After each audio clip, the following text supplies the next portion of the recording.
তাসকিনকে নিয়ে বিশ্বকাপের দল ঘোষণা করলো বাংলাদেশ। বাদ পড়লো সাইফুদ্দিন। টি-20 বিশ্বকাপের জন্য 15 সদস্যের স্কোয়াড ঘোষণা করেছে বাংলাদেশ ক্রিকেট বোর্ড।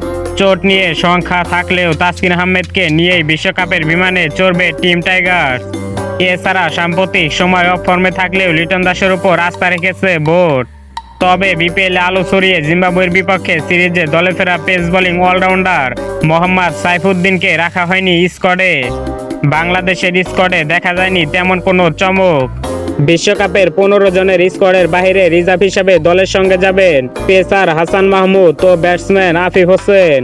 বাংলাদেশের বিশ্বকাপ স্কোয়াডে আছেন যারা: বাংলাদেশের অধিনায়ক নাজমুল হোসেন শান্ত, ভাইস ক্যাপ্টেন হিসেবে আছেন তাসকিন আহমেদ, লিটন দাস, সৌম্য সরকার, তানজিদ হাসান তামিম, সাকিব আল হাসান, তাওহিদ হৃদয়, মাহমুদুল্লাহ রিয়াদ, জাকির আলী অনিক, মোহাম্মদ তানভীর ইসলাম, শেখ মেহেদী, রিশাদ হোসেন, মোস্তাফিজুর রহমান, শরীফুল ইসলাম, তানজিম হাসান সাকিব এবং রিজার্ভ হিসাবে দলে থাকছেন আফিফ হোসেন ধ্রুব ও হাসান মাহমুদ।